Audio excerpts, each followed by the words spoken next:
Panoorin natin 'to guys. Ito pala, 'pag may nasira kayong mga linya ng tubig diyan, mga PVC pipe diyan, ganito lang kasimple yan gawin guys, oh. Sundin niyo lang yung mga ginagawa sa video kung ginawa ng paraan para hindi na kayo bibili ng panibago.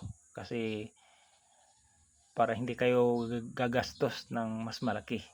Ito, napakadali lang gawin na siguradong makakatipid kayo.